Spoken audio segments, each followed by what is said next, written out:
Au temps du prophète Élie, Omri fait construire sa capitale Samarie sur un territoire acheté aux Cananéens. Pour renforcer sa puissance militaire, il fait alliance avec la Phénicie. Et pour concrétiser cette alliance, il marie son fils Akab à la fille du roi de Phénicie, Jézabel. Jézabel apporte en dot le mont Carmel. Or, le mont Carmel est le lieu de culte des divinités vénérées par les Cananéens et les Phéniciens, c'est-à-dire les Baals.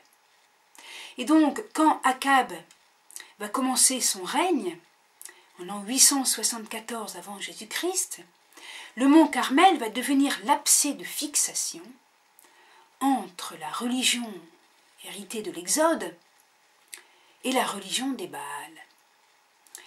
Tout d'abord, Élie, nous sommes au premier livre des rois, chapitre 17, annonce une sécheresse. Ah, une sécheresse, c'est important. Qui est le dieu de la pluie? Baal ou Adonai? Eh bien, Élie fait une prière et annonce une sécheresse. Autrement dit, la prière à Yahvé, à Adonai, va être maître de la sécheresse et de la pluie. Donc, Élie annonce une sécheresse, il s'enfuit, il se réfugie au torrent du Kérit, puis il va chez une veuve de Sarepta.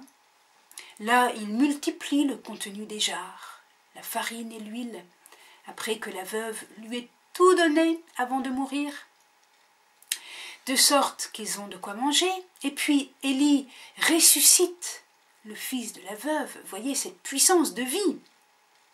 La nourriture, la vie à l'enfant qui était mort.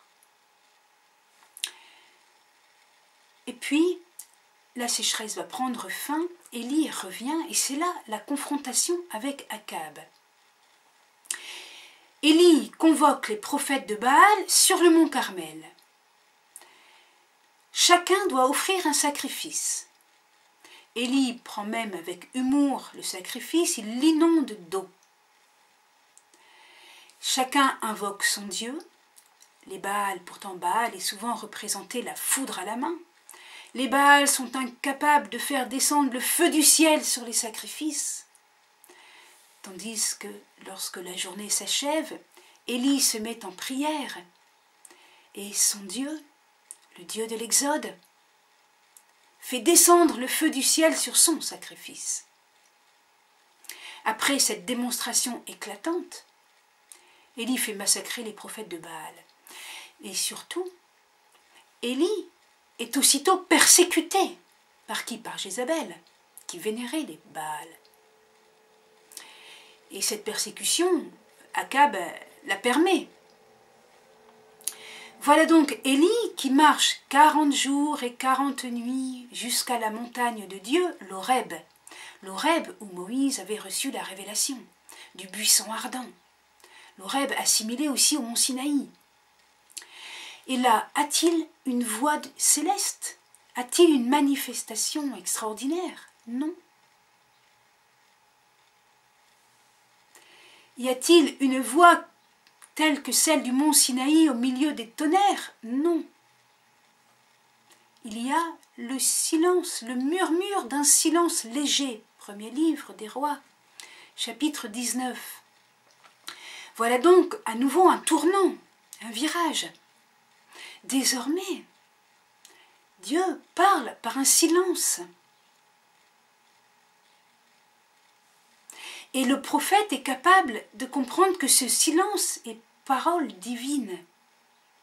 Il est capable de s'appuyer sur ce silence aussi bien qu'il se serait appuyé sur une parole. Et puis Élie reprend force spirituellement et retourne. Et nouvelle confrontation avec le roi Akab. Que s'est-il passé? Akab, près de son palais, juste à côté du palais, avait pour voisin Naboth, qui avait une vigne. Akab convoite cette vigne. Il la demande à Naboth, qui dit non, c'est la vigne de mes pères. Autrement dit, c'est la vigne que le Seigneur nous a donnée parce que c'est la terre promise, donnée par le Seigneur. Akab, voilà. Mais Jézabel dit, mais enfin Akab, comporte-toi donc en roi. Fais mourir Naboth et prends sa vigne. Alors Akab fait mourir Naboth et prend sa vigne. Il est aux antipodes du décalogue, il est aux antipodes du comportement de l'alliance. Il devient un roi cananéen. Et c'est bien ce que lui reproche Élie. Élie lui fait prendre conscience de son péché. Et Akab se repent et il fait un jeûne de pénitence. Ensuite, la fin de la vie du prophète Élie est mystérieuse. Il va monter au ciel dans un char de feu, en même temps qu'il va en quelque sorte investir Élisée comme son successeur.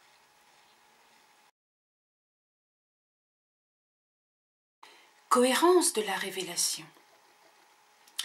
Dans la tradition juive, Élie était invité aux noces.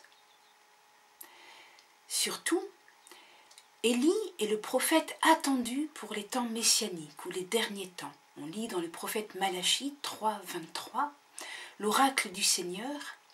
« Voici que je vais envoyer Élie, le prophète, avant que n'arrive le jour du Seigneur grand et redoutable. » C'est à Élie que Jésus fait allusion en certains de ses miracles. Par exemple, le miracle des noces de Cana. Jésus change l'eau en vin dans des jarres. C'est un miracle, on peut dire, de multiplication dans des jarres parce que le vin sera surabondant. Eh bien, ce miracle fait discrètement référence au miracle d'Élie à Sarepta qui multiplia le contenu des jarres. Ce n'était pas du vin, c'était de l'huile et de la farine. Une autre fois, quand Jésus multiplie les pains d'orge, cela rappelle le miracle d'Élisée. Mais Élie et Élisée sont un peu confondus dans la tradition. De même, à Cana, le fait que Marie invite à suivre les directives de Jésus rappelle l'attitude d'une jeune Israélite qui encourageait la confiance envers Élisée dans le 2e livre des Rois, chapitre 5.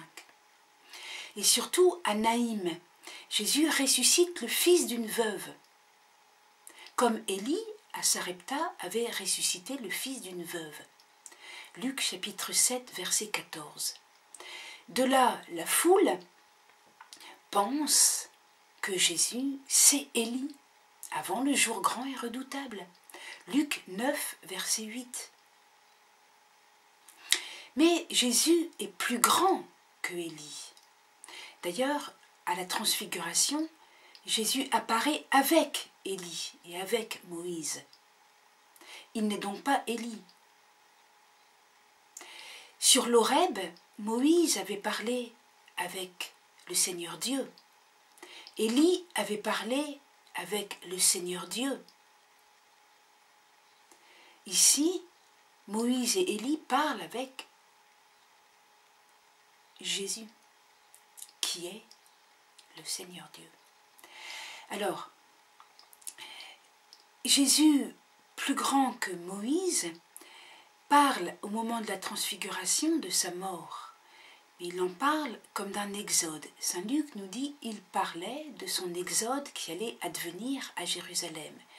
Mais le mot exode peut signifier effectivement sa mort, parce que dans le livre de la sagesse, donc dans la tradition juive, on peut parler de la mort comme d'un départ ou d'un voyage. Livre de la sagesse, chapitre 3, versets 2 et 3.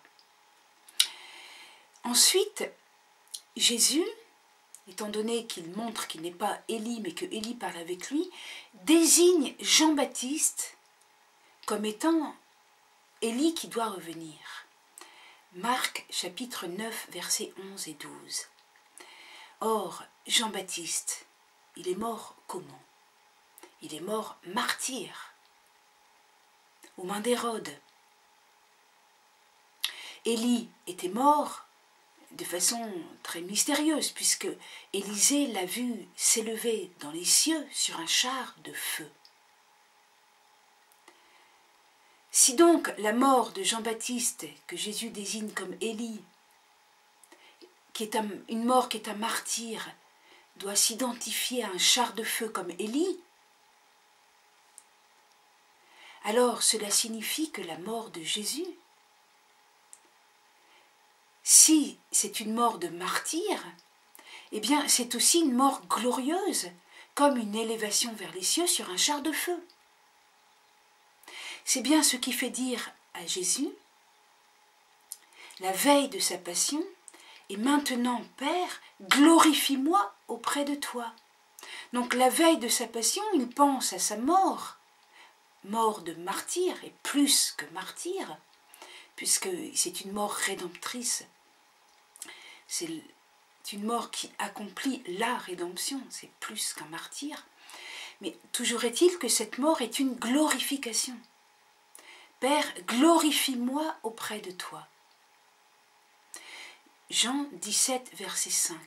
Mais à la différence de Élie et de Jean-Baptiste, Jésus peut ajouter « de la gloire que j'avais auprès de toi avant que fût le monde ».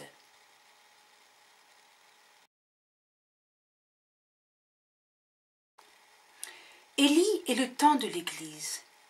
Le Carmel est le lieu, la montagne, où Élie a montré l'absolu de Dieu. Aucune idole ne lui est comparable. Aucune technique magique ne peut capter son feu. Dans le temps de l'Église, Élie demeure important. Il y a toujours un lien entre Élie, le Carmel, Marie, l'Église. Au temps des croisés, certains Européens ont voulu prolonger la prière du prophète Élie sur le mont Carmel. Ils y ont vécu en ermite. Et puis, quand le temps des croisés s'acheva, ils durent revenir en Europe, dans des villes. Et là, plus de montagnes, plus d'ermitage, ils étaient décontenancés. Et Simon Stock, le général de l'ordre, implora la Vierge Marie, la Vierge de Galilée, la fleur de Galilée. Et celle-ci lui apparut en 1251. Et dans les difficultés institutionnelles de l'ordre des Carmes, elle leur donna le scapulaire comme signe du salut. Autrement dit, elle leur indiqua que la confiance en Jésus et en Marie les conduirait au salut. Et l'ordre du Carmel se développa en Europe. Si nous prenons un autre élément de la tradition catholique, nous pouvons penser aux apparitions de Lourdes. Première apparition, le 11 février, la petite Bernadette apprend à entendre Dieu dans le murmure d'un silence léger, comme Élie à l'Horeb. Il n'y a pas de parole dans cette première apparition. Un bruissement de vent, l'apparition silencieuse. De même, le 4 mars 1858, c'est la fin de la quinzaine que lui a demandé l'apparition. Il y a donc 8000 personnes et pas d'apparition. Et Bernadette n'a pas fait de simagrée, pas d'apparition, autre forme du silence de Dieu. Et puis Élie avait été persécuté par la reine Jézabel, et Bernadette est persécutée par les autorités de Lourdes. Élie avait annoncé un message de conversion. Il ne faut pas aller d'un côté de l'autre, du côté du Seigneur, du côté de Baal. Il faut choisir. Il faut se convertir, renoncer au mal, renoncer au péché. Bernadette annonce elle aussi un message de conversion. Pénitence, pénitence, pénitence. Entre les deux, nous voyons le lien. Le lien est encore plus explicite dans les apparitions de Fatima. La dernière apparition, Lucie nous dit que la Vierge s'est présenté sous l'apparence de Notre-Dame du Mont Carmel. Quel signe! Comme pour accompagner le monde qui allait entrer dans un grand silence de Dieu, notamment les pays d'Europe de l'Est sous la chape communiste, matérialisme athée, mais aussi l'Europe de l'Ouest qui allait bientôt connaître l'horreur du nazisme. Et on ira même jusqu'à dire que Dieu est tellement silencieux qu'il semble mort. Le Carmel, l'absolu de Dieu, Élie, l'homme qui entend Dieu dans le silence, dans le murmure d'une brise légère. L'apprivoisement du silence de Dieu qui est encore une présence, qui est encore amour et espérance. Voilà, Élie hier, Élie à travers les évangiles pour nous aider à comprendre qui est Jésus, et Élie dans le temps de l'Église.